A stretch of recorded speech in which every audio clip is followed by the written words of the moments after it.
Well, welcome to this session of the Convergence Project, and in this segment I am joined by my very dear friend Jessica, and today we're going to be talking about concepts of honor and shame, with a focus on honor and shame utilizing the biblical text. And Jess, thank you for joining me, and could you just share a little bit about yourself and your religious background?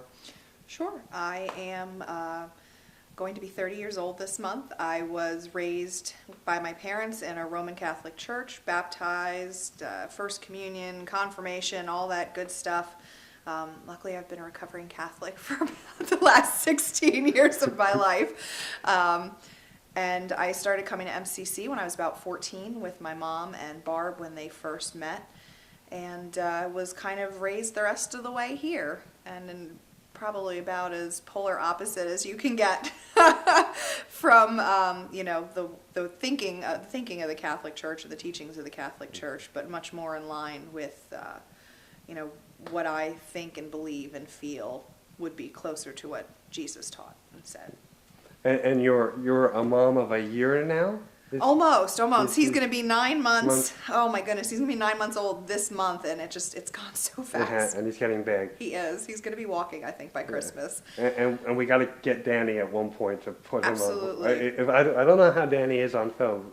If sure he's he'd be shy, okay. but we'll get Danny. Absolutely. He's preoccupied by you guys are actually already today. So let me ask you, what comes to your mind when I mention the word honor?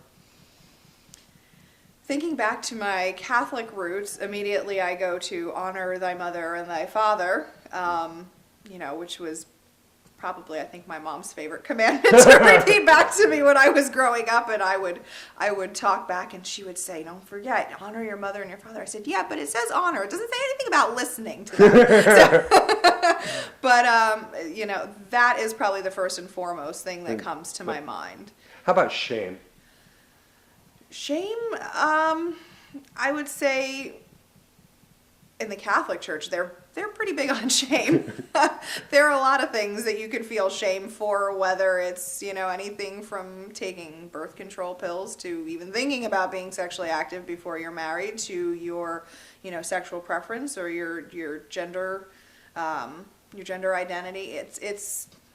They're pretty big on shame. It's all about what you've done wrong. And, you should feel, I felt growing up very much that you were supposed to feel shame. It was supposed to be a part of your relationship with God, because it was very this, oh, I'm not worthy kind of thing. And that was kind of what I grew up with. How about in our culture? What do you think brings the most honor in our culture? In the earthly culture in society, I think people think money brings honor. Fame brings honor. Not that represents what I think of when I think of honor, but in our culture and society today, fame, money, fortune. How about invertly? What do you think brings shame within our cultural context?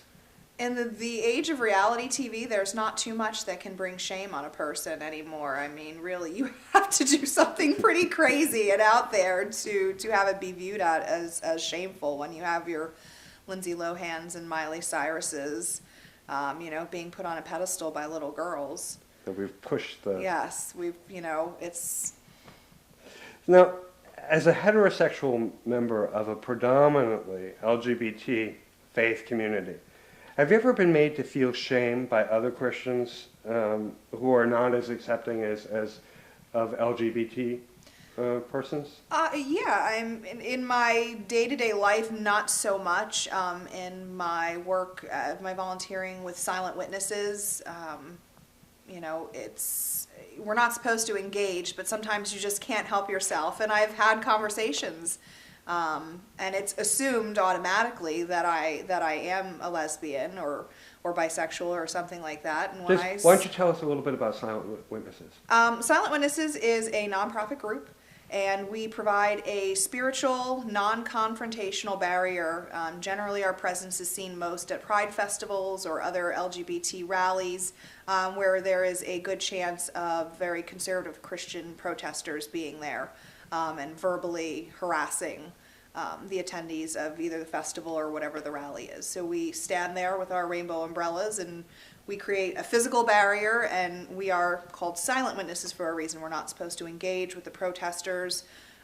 Really, we're just supposed to be there to make the people feel safe. Great. But in that context, individuals have tried to make you feel shameful. Oh, absolutely, absolutely. You know, when the assumption is automatically put out there that I am a lesbian, and I don't always feel the need to correct them because, quite honestly, it's none of their business. But at times when I have entered into conversation and I say that, no, I'm not, I am straight, I'm married, I have a baby, well, how can you associate with those people? And to me, it's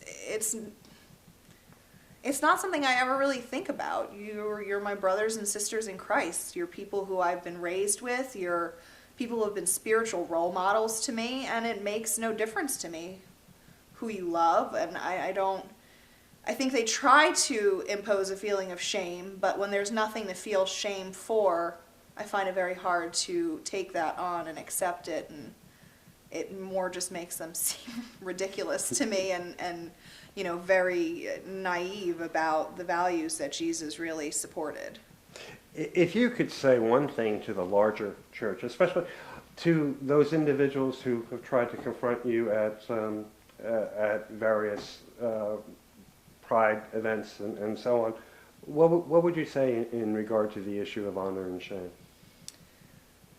That we all fall short of the glory of God, but we were all saved by the cross. There's no asterisks, there's no fine print, there's no sins that are excluded. None of us are perfect. We all sin, but we're all loved anyway, exactly as we are. God didn't make mistakes. God doesn't make mistakes. We were created as God intended us to be. There's no shame in not being afraid to live your love out loud, your love for your partner, your love for your spouse, your love for God. As long as we're living lives that are honoring God and we are constantly trying to grow our relationship with God and our relationship with Jesus, that's really what it's all about. I really don't think God cares who you spend the night with, who you're sleeping next to at night, who you want to marry and start a family with. It's all about love. It's not about being shameful to God. Jessica, thank you so much for spending time with us. Thank you. I appreciate it.